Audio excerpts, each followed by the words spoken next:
Queridos amigos y amigas, en nombre de la Sociedad Chilena de Cardiología y Cirugía Cardiovascular y el mío propio, quiero saludarlos hoy día cuando es una fecha tremendamente importante para nosotros Iseñera, en el sentido de que este es la primera actividad oficial, el primer webinar de la filial norte de nuestra Sociedad de Cardiología, y que están partiendo con un tema tremendamente interesante, por lo que los felicito a todos y a cada uno de ustedes.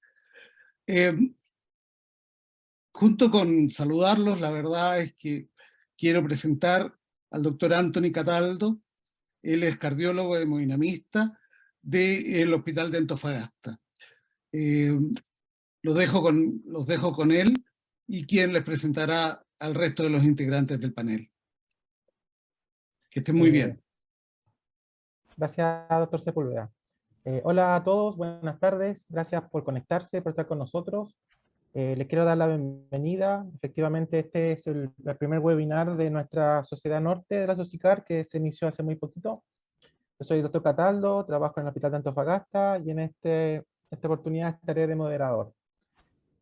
Les quiero aprovechar de presentar a los siguientes doctores, al doctor Javier Lavé. Él es el cardiocirujano del hospital, es residente de nuestra filial norte, y a nuestra expositora, a la doctora Camila Mánquez, también es cardióloga de nuestro hospital, la cual nos presentará un interesante caso que nos tocó vivir hace poco, y espero que sea de utilidad para todos. Cualquier cosa, dudas, consultas, no duden en escribir por el chat para aclarar las respuestas al final. Y con esto dejo a la doctora Camila, que nos va a empezar su presentación. Muchas gracias, doctor Cataldo. Vamos a compartir pantalla. ¿Me avisan si se ve? ¿Todo bien? Sí, te ves, Camila. Ya, súper. Ya, buenas noches. Primero que todo, agradecer a todos su asistencia a lo que sería nuestra primera reunión de la SOCICAR Filial Norte, esta vez a cargo de Antofagasta. Se vienen unas próximas reuniones de casos clínicos que vamos a tener a Iquique, La Serena, Coquimbo y finalmente Arica. Entonces partimos nosotros con nuestra primera reunión y la denominamos Crónica de una paciente adulta con cardiopatía congénita. Este caso clínico nos tocó vivir recientemente en nuestra unidad. Probablemente no estará exento de polémica. Al final de la presentación nosotros vamos a estar abiertos totalmente al diálogo, porque esa es la idea, discutir casos interesantes. Yeah. Primero les voy a presentar nuestra paciente. Nuestra paciente es una paciente joven de 33 años que nació en 1989. Sin diagnóstico prenatal. De hecho, fue dada de alta posterior a su nacimiento, iniciando un cuadro en la casa de realmente los padres, porque hablé con los padres, de quejido al momento de mamar, disnea, agotamiento y cianosis peribucal al llanto. A las 2 semanas de vida... Comparta la pantalla. Se ve usted, pero no la presentación. Veamos. Déjeme ver otra vez. Compartir pantalla, compartir. ¿Ahí? Ahí sí. Sí, ahí se ve. Perfecto. Pucha, o se perdieron le había mostrado una foto bonita en Antofagasta. Ya, no importa. Parte de estar en vivo. Entonces nuestra paciente fue evaluada por pediatra, y el pediatra tiene la sospecha pertinente de una cardiopatía cianótica, así que lo deriva directamente al hospital Luis Calvo Maquia. Le hacen el primer estudio ecocardiográfico, se objetiva una CIB amplia, una válvula bicúspide con estenosis aórtica y además una coartación aórtica. En ese contexto se planifica a los meses posteriores la resolución quirúrgica de sus defectos. Recordemos que la coartación aórtica, un 50% se asocia a válvula bicúspide y ser más de un 55% también a CIB amplia. Esto lo dejo como datos, voy a dar datos que obviamente como cardiólogo de adultos no nos manejamos en extenso como los cardiólogos infantiles. Y a los 2 meses se programa la primera corrección, que es corregir la coartación aórtica. Realizan la técnica de Waterhouse con un flap de la subclavia y además un intento de valvulotomía aórtica. Sin embargo, no quedó óptimo esta reparación y la paciente en el postquirúrgico inmediato tuvo bastante problemas, especialmente en el winning. A los 3 meses, finalmente se cierra la CIB amplia y se hace nuevamente una valvulotomía, quedando mucho más satisfactoria la reparación, y la paciente finalmente evoluciona favorable, solamente con un bloqueo AB transitorio que no requirió mayor intervención, y se da de alta antes del primer año, y sigue en continuos controles con cardiología infantil. De hecho, se mantienen controles hasta los 18 años con cardiología infantil, donde se mantiene prácticamente asintomática cardiovascular con capacidad funcional 1-2, pero con la clasificación de la cardiopatía congénita que hablamos, que era una cardiopatía congénita moderada, con una estenosis aórtica residual, pero con unos gradientes peri-30, y a los 18 años, una insuficiencia aórtica leve a moderada, sin signo de recoartación, clasificándola en lo largo de su vida, primera instancia 2B y después 2C. Otra de las secuelas que queda es que tenía un bloqueo completo de rama derecha, pero sin mayor repercusión clínica, y se decide la derivación a cardiología de adultos. La recibimos en cardiología de adultos. El paciente durante su seguimiento a la edad adulta prácticamente asintomática, realizando su vida cotidiana. De hecho, a ella le encanta viajar, y con seguimientos ecocardiográficos. Sin embargo, empieza un cuadro de presíncope, nunca llegó al síncope propiamente tal, y el seguimiento de su estenosis aórtica finalmente cae en el diagnóstico de estenosis aórtica severa, con insuficiencia aórtica moderada, y se decide por ende el recambio valvular aórtico en el año 2016 a sus 27 años de edad. Una bioprótesis 19 pequeña, porque es una paciente con textura delgada baja y no tuvo ningún problema durante esta intervención. Los seguimientos posteriores, la válvula protésica normofuncionante, de repente un leve aumento del gradiente, pero sin cambios mayores, hasta que llega la pandemia y perdimos el seguimiento. La paciente asintomática, hasta que en diciembre del 2022 nuevamente nos volvemos a encontrar, debutando con una trombosis venosa profunda. Tuvo una hospitalización muy abreviada en la urgencia, donde se decide el inicio de rivaroxaban. Pero alrededor de 3 semanas después, inicia un cuadro de cefalea de máxima intensidad, con predominio occipital asociado a fotofobia, mareo, náuseas, parestesias de extremidades superiores, por lo que decide acudir a urgencia. Y acá empieza toda la historia vertiginosa de nuestra paciente. Le toman un escáner en contexto de la focalidad neurológica, y se observa una hemorragia subaracnoidea Fischer 3, ¿ya?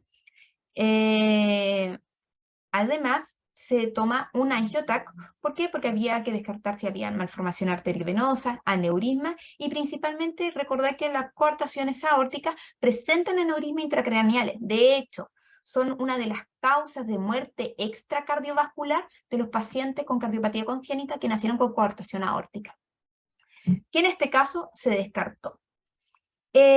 Por este cuadro neurológico entra a la UTI, no a cardiología. Las primeras 48 horas sin problema, pero a las 48 horas inicia súbitamente una crisis convulsiva con colapso circulatorio, con una taquicardia de complejo ancho, sin pulso, interpretado como una TB.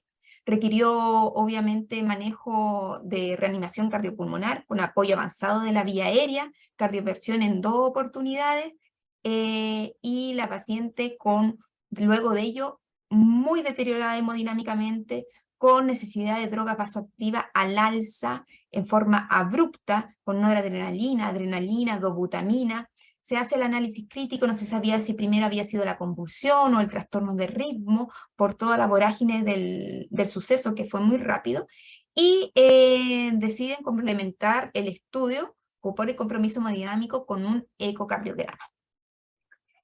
Este es el ecocardiograma transtorácico que se objetiva una masa hipoecogénica en el velo no coronariano, donde sugerente de vegetación, además de un aumento importante de los gradientes de la válvula, llegaba con gradientes de 50, los gradientes medios con velocidades de sobre 4.4 y una insuficiencia también severa.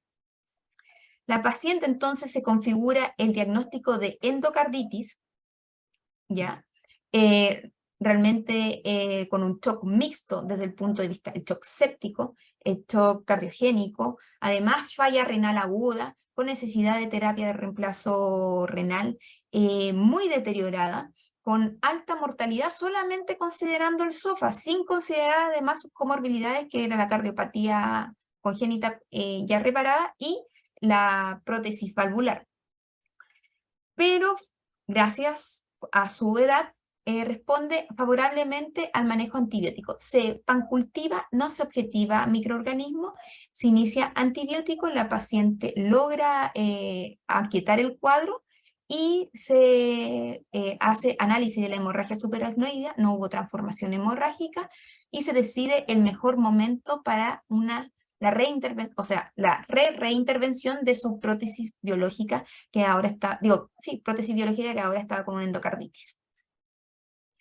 Antes de entrar a pabellón se realiza un eco transesofágico donde vemos, sorpresa, hay ahora una rotura del velo con un absceso periprotésico en la extensión de la fascia mitroaórtica, además de insuficiencia severa. Bajo este contexto, la resolución quirúrgica ya la tenía y ahora es evidente, así que se programa pabellón en el mejor momento de la paciente. Los hallazgos de... Espérese, que voy a bajar el volumen, que esto tiene volumen. Ahí sí. Los hallazgos de la cirugía fue que realmente el cirujano describe que encontró una gran destrucción de todo el tejido, una bioprótesis que se había instalado en el año 2016, que prácticamente se encontraba a medio desprender, además destacando un gran absceso que desprendía el anillo en esa zona, que fistulizaba hacia la aurícula izquierda con un material purulento franco, tuvo que drenar, y además fue necesario, tras toda esta, lavado tras lavado y reparación, fue necesario además reparar la aorta con un parche y reconstrucción de todo el anillo.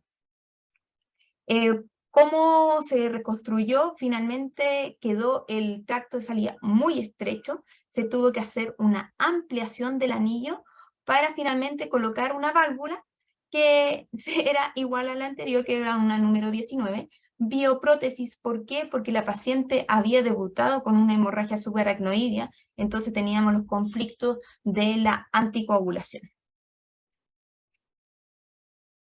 La paciente evoluciona como en el postquirúrgico inmediato con grave. Se cambia la terapia antibiótica a segunda línea, pero por suerte en contexto de la edad, luego de ventilación mecánica prolongada, logra consolidar la hemodinamia y evolución estable. De hecho, se extuba un delirium post cirugía, nada destacable, y se va a una unidad de menor complejidad para completar terapia antibiótica durante las 6 semanas siguientes. Sin embargo, llama la atención que la paciente persistía con soplo sistólico. No sería nuestra primera paciente que soplaba después de una cirugía, especialmente considerando la estrechez del anillo. Un cuadro de anemia que era moderado, nunca fue agudo ni severo tras la cirugía, que si bien necesitó unidades de transfusión, no progresó más allá. Y sí destacaba frecuencias cardíacas sobre 100, con una PAM de 50, asintomática cardiovascular, y en contexto de la paciente se planteó una disautonomía. Para mejorar el estado hemodinámico de la paciente se decide el inicio de beta bloqueo cardioselectivo, que es el bisoprolol. Iniciamos bisoprolol, los primeros días frecuencias sobre 100, hasta que baja a 90, baja a 70 y de repente baja a 40, 50. Paciente asintomática cardiovascular, nunca se quejó durante su postquirúrgico, durante su cardiorehabilitación. Y solicitamos un electrocardiograma por la frecuencia y objetivamos un escape nodal. Entonces quedamos, claro, efectivamente hubo una gran reconstrucción desde el punto de vista de la prótesis aórtica, podría ser un efecto mecánico que haya finalmente sensibilizado el nodo, o también eso asociado al efecto del beta bloqueante, así que decidimos el clearance del beta bloqueante, unas 60 horas, y ver cómo evolucionaba. La paciente baja nuevamente intermedio, se monitoriza, recupera su ritmo de base. Ella tenía un ritmo de bloqueo de rama derecha basal, sin bloqueo AB en su electrocardiograma basal. Y se plantea, ¿será necesario la necesidad de marcapaso? Antes de definir el marcapaso, se decide volver a evaluar la prótesis, y se observa que los gradientes de la prótesis eran adecuados, una prótesis normofuncionante, no nos llamó más nada la atención respecto a la prótesis, pero a nivel apical del ápex, miren, observen cómo se ve un flujo, o sea, primero acá, una pérdida de la continuidad de la pared del ventrículo izquierdo, y a colocar el doble color, paso de flujo hacia una neocavidad, un espacio muerto. Acá lo tenemos con zoom, que se ve aún más claro la descripción que le acabo de hacer. Buena función ventricular sin disquinesia. Se hace medida de esta neocavidad, que mide 29 a 12 milímetros, que sale directamente del ápex verdadero, y obviamente consolidamos el diagnóstico de un pseudoaneurisma con un cuello de 4 milímetros. Entonces nos hacemos el análisis crítico. ¿Qué es lo que pasó en esta paciente? ¿Habrá sido algo traumático? ¿Habrá sido abscesos intramiocárdicos por la endocarditis? Y viendo la historia en retrospectiva, se rescata que durante la reanimación cardiopulmonar que tuvo en la UTI, que fue muy agresiva, porque tenían que salvar a la paciente, es que hubo instalación también de una sonda de marcapaso. Y al abrir los planos durante la cirugía, se observó que la sonda marcapaso se asomaba por el epicardio. Se pasan unos puntos, sangra, y se vuelve a pasar más puntos y queda eso ahí. Entonces, puede ser que haya sido traumático, puede ser, más adelante vamos a ver la fisiopatología, también pueden ser abscesos intramiocárdicos, pero lo importante es que tenemos una paciente con un pseudoneurisma apical, y qué es lo que vamos a hacer con ella. Decidimos en primera instancia manejo expectante, hospitalizada, evaluar, reunir la evidencia y ver. Le hicimos ecocardiograma a las 2 semanas, prácticamente, donde se ve que el saco sigue midiendo 29 por 12 milímetros, no creció, y volvemos a mirar, y además nos llama la atención que no solamente hay flujo hacia este saquito, sino que hay flujo con un pequeño pisita entre los ventrículos, una comunicación intraventricular. De paso mínimo, 2 milímetros de medición. Decidimos complementar nuestro estudio con un escáner. Acá lo voy a pasar lento para que puedan apreciarlo. Ventrículo derecho, ventrículo izquierdo, miocardio, y cómo hay pérdida de continuidad con salida del contraste hacia el pseudoaneurisma. Más de lo mismo para que lo vean en distintas proyecciones. Acá en sagital, axial y coronal. Acá, perdón, no se mostraba el cursor, disculpen. Sagital, axial y coronal. Y ahora una exquisitez de imagen que vemos una reconstrucción 3D en donde vemos el pseudoaneurisma. Un pseudoaneurisma que dentro de la vigilancia que estuvimos como 3 o 4 semanas, se mantuvo siempre del mismo tamaño, sin ningún cambio y sin ninguna clínica, totalmente asintomática. Entonces hicimos la reunión clínica, tenemos un pseudoaneurisma, tenemos una CIB restrictiva, y discutimos, ¿qué es lo que hacemos? Vamos a revisar después la revisión bibliográfica de esto, pero claro, este es un pseudoaneurisma que no es isquémico, por lo tanto no tiene los factores de riesgo de los isquémicos propiamente tal, con aquinesia, hipoquinesia, pericircundante. Lo mismo para la CIB. El tamaño es menor de 3 centímetros.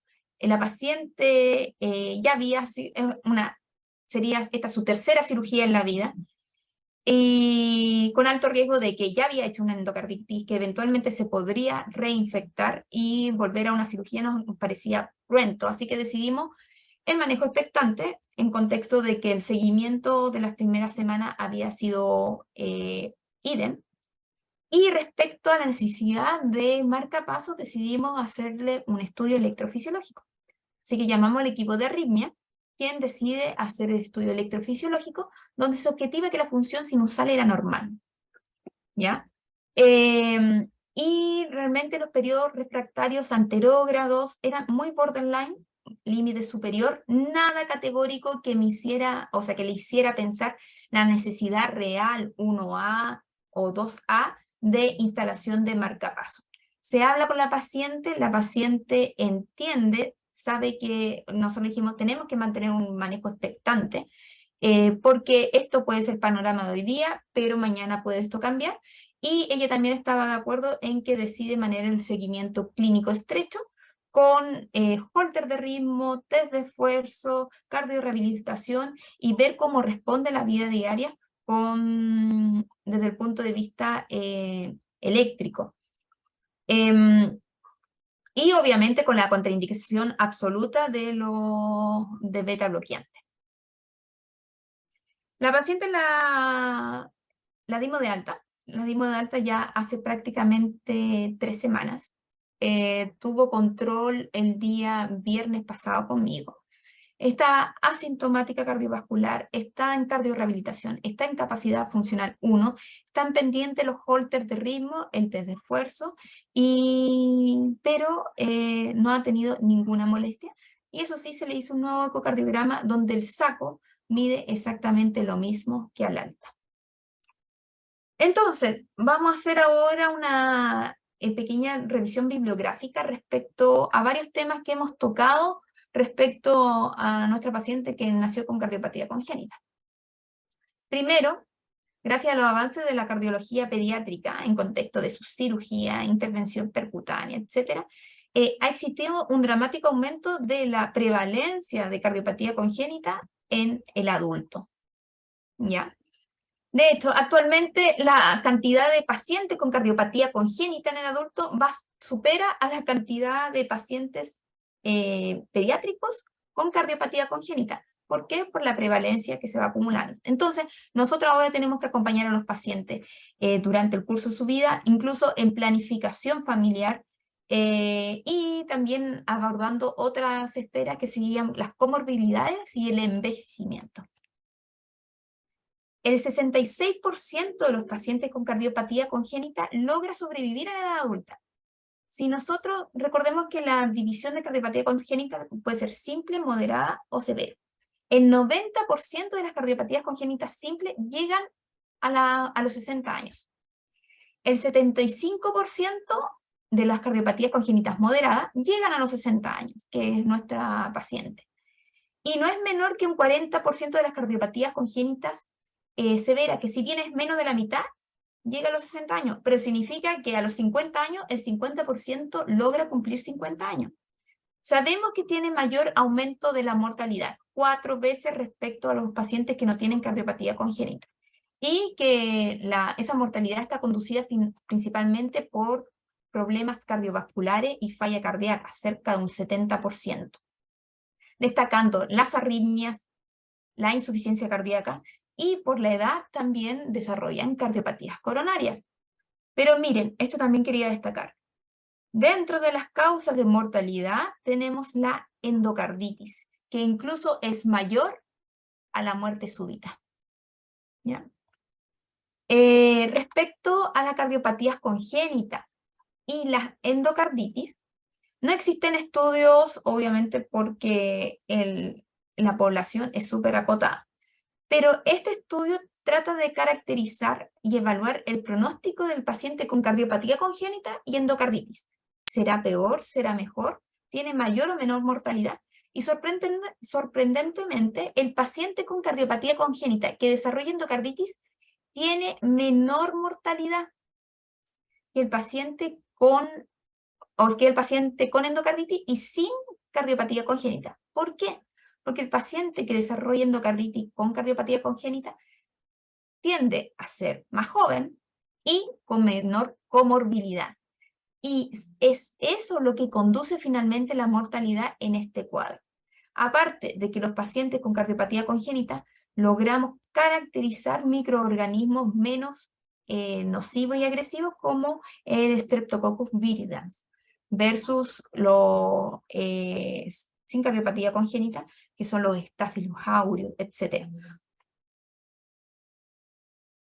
Otro estudio que también trata de caracterizar cuáles son los factores de riesgo que determinan mayor mortalidad en los pacientes con cardiopatía congénita y endocarditis, en un centro que logró seguirlo durante 16 años, determinó 2 cosas, realmente 3 cosas. 1, que el hecho de tener una cardiopatía congénita severa, per se, ya es mayor riesgo de mortalidad. Si además hace endocarditis, eso determina la mortalidad a largo plazo del paciente, no solamente al primer mes, sino a los primer año y 10 años. Y además que tenga una válvula protésica, como es el caso de nuestra paciente. Sin embargo, si esa endocarditis es de resolución quirúrgica, es mejor para el paciente que sea de resolución quirúrgica, porque aquellos pacientes que se resuelven quirúrgicamente tienen mejor sobrevida que aquellos pacientes que hicieron endocarditis con cardiopatía congénita y tienen tratamiento médico solo. Entonces, una vez destacar nuevamente que es importante caracterizar a nuestros pacientes con cardiopatía congénita, que destacar que la última actualización de las cardiopatías congénitas en el adulto fue de la SC en el año 2020, donde las caracterizamos en leve, moderada, severa. Y eso sí, si bien sacaron esta clasificación que es fisiológica, porque es anatómica acá, y fisiológica, me parece práctico además caracterizarlo en lo fisiológico, no solamente por el hecho de la capacidad funcional, sino por otras alteraciones que pueden estar asociadas principalmente apoyados por el ecocardiograma, donde tenemos válvulas, por ejemplo, con disfunciones leves para ser B, o bien significativas que serían C, o definitivamente severas que serían D. Entonces, es importante actualizarnos en cardiopatía congénita, porque nos va a llegar pacientes con cardiopatía congénita, acompañarlos durante su vida y además dar pie a que ellos son candidatos a terapia de insuficiencia cardíaca, igual que los pacientes sin cardiopatía congénita. Los estudios señalan que los pacientes con cardiopatía congénita acceden menos a terapias de insuficiencia cardíaca, a terapias complejas de resincronización, apoyos mecánicos e incluso trasplante cardíaco, a pesar de que son más jóvenes. Si bien eventualmente los pacientes con cardiopatía congénita llegan en el momento de trasplante con un peor performance inicial, con mayor riesgo de infección y mayor necesidad de soporte ventilatorio e incluso con necesidad de trasplante cardíaco y pulmonar, los pacientes con cardiopatía congénita, una vez trasplantados, tienen mejor sobrevida. Y no solamente sobrevida por el hecho de ser más jóvenes, sino en el seguimiento a largo plazo. Y ahora el tema que es más bien polémico del pseudoneurisma. Yo sé que todos sabemos lo que es un pseudoneurisma, pero también tenemos alumnos conectados, así que hacer un pequeño resumen, que el pseudoneurisma es literalmente una rotura contenida por pericardio, versus la neurisma que hay continuidad de la pared, acá, en el miocardio. Esta imagen de una resonancia magnética se ve claro cómo se pierde la continuidad del miocardio y solamente está contenido por pericardio. Es una rotura contenida. Y acá lo vemos en una muestra anatomopatológica. Pero la etiología, la mayoría, un 55%, es complicación de un infarto. Nosotros estamos acostumbrados a ver pseudoneurismas isquémicos, pero existe otro porcentaje, cerca de un 40%, que es por traumático, ya sea por complicaciones de procedimientos quirúrgicos y ahora percutáneos, traumas torácicos directos, y un 5% incluso para endocarditis. ¿Por qué? Porque estos pacientes pueden hacer formación de abscesos intramiocárdicos, que los podemos ver en el ecocardiograma, pero también se puede ver en el PET. Lamentablemente esta paciente falleció, por algo tenemos la pieza patológica, pero vemos cómo se observa un absceso intramiocárdico a nivel de la pared postero-inferior. Entonces, la experiencia de pseudoneurisma lo sacamos prácticamente de nuestra experiencia del pseudoneurisma isquémico, donde sabemos que el riesgo de rotura rodea el 45%. Sabemos que es una rotura contenida. Por ende, el abordaje del pseudoneurisma es ominoso, porque principalmente es isquémico, y es quirúrgico cuando es sintomático y es agudo. Sin embargo, si eventualmente es asintomático crónico, se plantea que el tamaño y el nivel de crecimiento también tiene que decir en cuanto a las decisiones y se podría plantear un seguimiento clínico. Pero estos pacientes tienen algo más que el pseudoneurisma, tienen aquinesia pericircundante, hipoquinesia, otros factores de riesgo como, bueno, la cardiopatía congénita también tienen arritmia, pero arritmia. Entonces nos queda la duda, ¿qué es lo que pasa con los pacientes con pseudoneurismas iatrogénicos o traumáticos o puntiformes? ¿Es el mismo manejo? ¿Es el mismo pronóstico? Y lamentablemente la literatura es escasa, por no decir nula.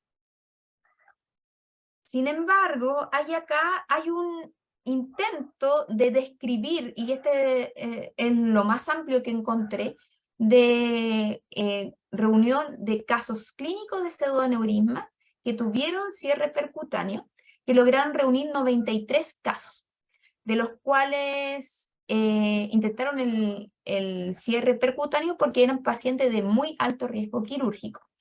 Y de este cierre percutáneo, el 15% fue frustro, incluso con mortalidad del paciente. Lo importante que quiero destacar acá es las distintas etiologías quirúrgicas, percutáneas, post-TAVI, por ejemplo, y también médicas, siendo que un 20% de los pacientes se presentaron asintomáticos. Y estoy hablando asintomáticos incluso 2 años a 4 años después. La indicación percutánea finalmente se llevó en 42 pacientes. Y acá les voy a mostrar, esa era solamente la reunión de casos, pero les voy a mostrar algunos casos qué es lo que se ha hecho. Por ejemplo, acá tenemos un cierre de pseudoneurisma con un Amplatzer, que fue 2 años después de la TAVI. La paciente de 90 años, totalmente asintomática cardiovascular, encontraron este hallazgo imagenológico en un ecocardiograma de rutina en su seguimiento. Y ella decide operarse porque era una paciente que decía que prefería operarse a tener, entre comillas, el pseudoneurisma dentro de ella. Le hacen el cierre percutáneo, no hubo ninguna complicación y la paciente a los 1 o 2 años todavía estaba en buenas condiciones. Este otro caso, y es el caso que igual nos da esperanza, es un caso muy bonito en que existe una pseudoneurisma por la instalación de un catéter vent. Si pueden ver acá, se ve la pérdida de continuidad de la pared con el pseudoneurisma. Y 5 meses después, me creerán que esta es la misma reconstrucción que hicimos nosotros. Desapareció. Es el único caso que encontré que haya desaparecido, que esté objetivado que haya desaparecido, y tan rápido. Pero el manejo conservador no es exclusivo de casos aislados, se está publicando en forma constante en la literatura. También, por ejemplo, este fue también por un catéter de ablación de radiofrecuencia, y lo publicaron a los 3 meses que la paciente estaba asintomática cardiovascular y sin ningún problema, una paciente de 72 años, y se decidió mantener el manejo conservador. Entonces, estamos actualmente en una historia que va a continuar. No está exenta de polémicas, pero sí bien queríamos mostrarle a ustedes cómo una paciente de cardiopatía congénita ha pasado por 3 operaciones o 3 cardiocirugías, y ahora tenemos esta consecuencia y vamos a ver cómo continúa. Abro el curso al diálogo, a las preguntas, a las críticas, y eso sería. Gracias. Muchas gracias, Cami, excelente presentación. Y de lo que estoy revisando ahora, hay una pregunta que nos hacen, que por qué a la paciente se le puso una válvula biológica, la primera válvula biológica, siendo tan joven. ¿Aló? No escuché. ¿Aló? Se ¿Cami? me acabó, se me había cortado el audio. ¿Me Disculpe. escucha ahora? Y ahora sí. Sí, no, nos hacen una pregunta por el chat, que nos preguntan por qué a esta paciente, siendo tan joven, se colocó una prótesis biológica y no una mecánica. Bueno, lo explicamos realmente. Si no hubiera tenido la hemorragia subaracnoidea, la idea era colocarle una prótesis mecánica. Pero la primera vez, la primera operación. La primera vez fue por anatomía. No pudieron ampliar más el anillo. Por eso se puso una biológica. Es una paciente que tenía el tracto de salida muy pequeño y no pudieron ampliarlo más. Perfecto. No sé si hay alguna otra pregunta, alguna otra duda. Un caso bien complejo que tuvo la paciente muy grave, muy grave. De hecho, pensamos que en algún momento se iba a fallecer y que las decisiones tampoco son fáciles y que se tienen que tomar en grupo, teniendo presente todas las comorbilidades y todo lo que pasó a ella. Aparte fue un manejo multidisciplinario, estuvimos todos Sí. los médicos de la UCO, los cirujanos, los electrofisiólogos, todos estuvieron ahí. Los ecocardiografistas. Si le hubiera mostrado todas las imágenes que tenemos más de 300 o 500 imágenes. ¿Hay más preguntas? Parece hay unas preguntas, ¿no? Al parecer no, por lo menos acá hay una A ver, Ya, dice, sí. hola, caso muy complejo, ahora el equipo que plantea sobre la TBP y anticoagulación. Exacto. Se planteó y se discutió. ¿Por qué? Porque en primera instancia, efectivamente, por la trombosis venosa profunda requería anticoagulación. Pero después hizo la hemorragia subaracnoidea.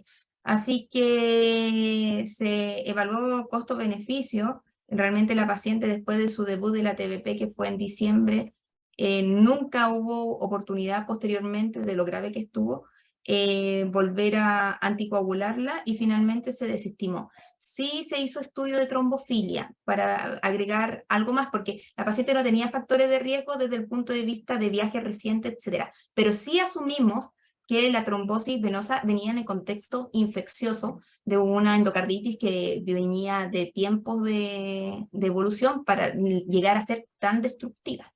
Entonces, como ya estaba resuelta la endocarditis, asumimos que ese fue, entre comillas, la causa del estado de hipercoagulación. De acuerdo. La trombofilia se descartó. Eso, también.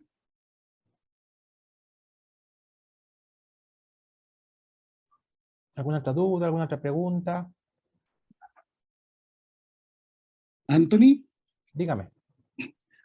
¿me permites un segundo para un par de comentarios? La primera es, obviamente, felicitar al grupo, porque a todos nos gusta mostrar los casos que son fáciles y los casos de éxito rápido, y no nos gusta mostrar las complicaciones, pero esta es la cardiología de verdad, esta es la cardiología que vivimos todos cada día. En relación a, Camila, en relación a endocarditis bacteriana, la verdad es que las guías de profilaxis de endocarditis bacteriana han cambiado un poco en el tiempo. Pero ¿a qué cardiopatías congénitas en este momento tenemos que hacerle profilaxis de endocarditis? Que creo que es algo muy importante, porque así podemos evitar complicaciones como la que ha sufrido esta dama. Sí. Realmente la profilaxis de endocarditis sigue siendo en procedimientos dentales y en pacientes con cardiopatías congénitas cianóticas, incluso reparadas, y que hayan tenido endocarditis previa. Esos son los pacientes que tienen que sí o sí tener la indicación de profilaxis antibiótica. Sin embargo, no les voy a mentir que durante la revisión se ha estado cuestionando realmente la utilidad de la profilaxis antibiótica, en el sentido de que existen pacientes que, aún teniendo la profilaxis antibiótica, han desarrollado endocarditis después de un procedimiento dental, principalmente por Streptoviridans, un 14% de los pacientes. Entonces sigue siendo un tema que bien hay que seguir revisando. Pero sí, ha cambiado en el tiempo. En un principio se hacía, por ejemplo, hasta procedimientos urológicos se le dejaban profilaxis, y actualmente no, solamente los dentales.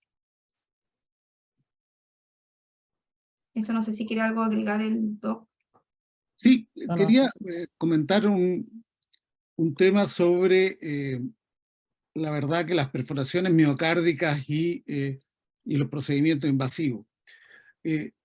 Los que nos dedicamos a cuidado intensivo, los que se dedican a intervencionismo, como el doctor Cataldo, la verdad es que es algo que tenemos que estar enfrentados siempre y tenemos que pensarlo siempre.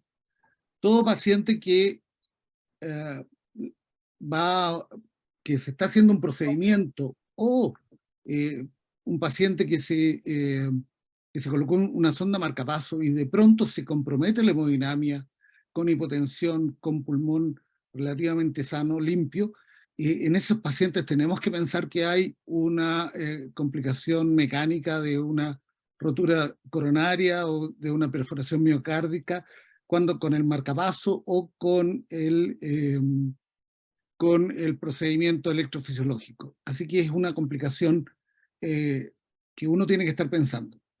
Reconozco que el caso que presentas con un pseudoneurisma es un caso tremendamente interesante que, por lo menos en mi experiencia, no me había tocado ver ni leer. Finalmente, un comentario en relación a trasplante cardíaco. un poco para que no quede la idea de que no se trasplantan los pacientes congénitos. Para hacer un trasplante cardíaco, la verdad es que una de las cosas que necesitamos es que no existe hipertensión pulmonar, o que la hipertensión pulmonar que existe es reversible, claramente reversible. Lamentablemente, muchas de las cardiopatías congénitas que necesitan trasplante se acompañan de hipertensión pulmonar. Si nosotros colocamos un ventrículo derecho sano frente a presión pulmonar aumentada, eso va a provocar una falla derecha aguda y la muerte del paciente. Por lo tanto, uno de los criterios que deja fuera a los pacientes de trasplante cardíaco es la hipertensión pulmonar. La otra, obviamente necesitamos una anatomía compatible que nos permita hacer anastomosis, ¿cómo se llama? Anastomosis de los vasos y de las aurículas. Y a veces eso es bastante más complejo. Finalmente, hay algunas cardiopatías congénitas que tienen fístulas toracopulmonares que también complican y aumentan el riesgo en forma significativa de sangrado perioperatorio, lo que lleva a perder a los pacientes. Entonces, muchos de estos pacientes con cardiopatías congénitas e hipertensión pulmonar, la alternativa de trasplante cardíaco desaparece y como una alternativa teórica pudieran ir a un trasplante cardiopulmonar. Lamentablemente, los resultados del trasplante cardiopulmonar son malos en el mundo y es una técnica que progresivamente se va dejando de lado. Eso Sí, sí. O sea, obviamente opino lo mismo. Si igual en la formación está en Viña, vemos bastante trasplante también y tenemos el mismo, entre comillas, enfoque. Pero la literatura hace, entre comillas, el énfasis en el sentido de que incluso las cardiopatías congénitas simples, reparadas, eventualmente es una crítica bibliográfica, no tenemos datos nacionales, pero que no desestimarlo, a eso va el llamado, no desestimar el manejo en los pacientes con cardiopatía congénita, ni insuficiencia cardíaca, ni resincronización, ni nada, no bajar los brazos. A eso iba entre comillas, ese acápite bibliográfico.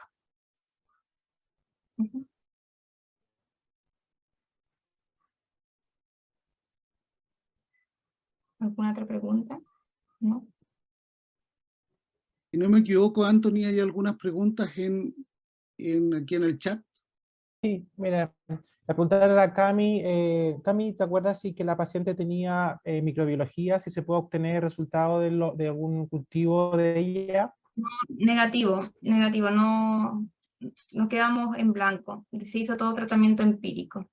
Finalmente empezó con un tratamiento de primera línea y terminó en segunda línea. Perfecto. Bueno, y la otra pregunta que está acá, que si no se hizo coronariografía, que en realidad el equipo la desestimó a ser una paciente tan joven, con muy baja probabilidad de enfermedad coronaria, así que se fue, claro, directamente a cirugía una vez que tuvo cierta estabilidad clínica. Respecto a lo del embarazo, yo le contraindiqué el embarazo en este primer año. Ya tuvimos la consejería de planificación familiar, la paciente no quiere tener familia o aumentar los riesgos, y vamos a ver también el mejor método anticonceptivo que no sea protrombótico en ella. Sí, y bueno, la última pregunta que también le hicieron era ¿por qué no se planteó un filtro de vena cava inferior por la TBP en algún comienzo? En un comienzo, porque realmente estábamos con una paciente en un shock séptico y realmente envuelta todo en un contexto infeccioso. Y por eso se desestimó colocar algún dispositivo adicional. Ahora, después no se volvió a plantear realmente, no, lo desestimamos realmente. sí que no me acuerdo mal, es que lo atribuimos mucho a que podía ser de la endocarditis más que una cosa De trombofílica y de hecho, ese tipo. para nosotros, efectivamente hay una pregunta, un comentario, nos parece que todo el debut de la TBP, la hemorragia subaracnoidea con aneurisma micótico es en el contexto de la endocarditis.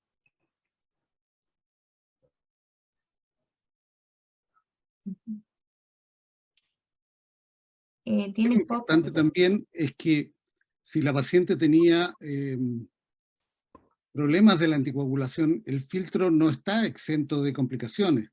Un filtro de vena cava sin anticoagulación aumenta severamente las posibilidades de trombosis del filtro, trombosis completa y obstrucción de la vena cava con el síndrome edematoso secundario. Por lo tanto, yo estoy absolutamente de acuerdo con la decisión del equipo.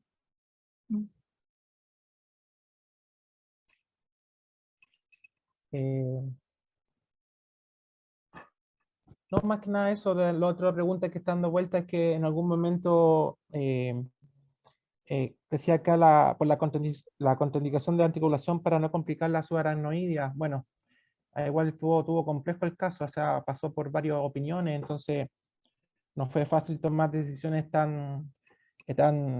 ¿cómo se dice?, tan directas como son en otros pacientes. Bueno, esperemos que la paciente ande bien.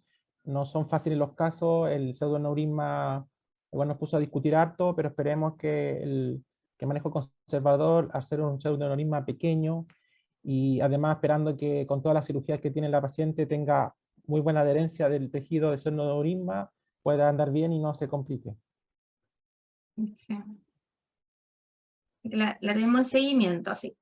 Prácticamente en cardiorehabilitación la ven casi 3 veces a la semana. Eso. Bueno, si no hay más preguntas, les quiero agradecer a todos por la asistencia. Espero que hayan tenido mucho este caso. A nosotros nos enseñó mucho y también nos sirvió mucho para trabajar en equipo. Y gracias a Camila por la excelente presentación. Gracias, Doc, a todos, porque realmente soy la voz de un gran equipo. Así que todos trabajaron. Yo llegué al final de este caso, pero fue un gran trabajo de todo el equipo. Así que gracias a los de la UPO, a los de hemodinamia, al de electrofisiología, a los ecocardiografistas, a todos, a los cirujanos. Bien. Y los dejo invitados para nuestras próximas reuniones, que tendría que ser casi en 2 meses más, con Iquique, tengo entendido. Ahí lo vamos a publicar. Pero esta sería la primera versión para seguir con las otras regiones de la filial norte. Felicitaciones nuevamente a todo el equipo de Antofagasta y de la filial. Esperamos saber muchas noticias de este grupo. Es un grupo que va desde Arica hasta Coquimbo La Serena, por lo tanto es un grupo extremadamente extenso, de una geografía variada, donde las comunicaciones de pronto, por lo menos personales, no son tan fáciles y este tipo de actividades creo que une a las diferentes zonas del país y obviamente nos une a todo el grupo interesado en la salud cardiovascular. Felicitaciones a todos. Hasta luego. Chao. Chao, muchas gracias. Hasta luego.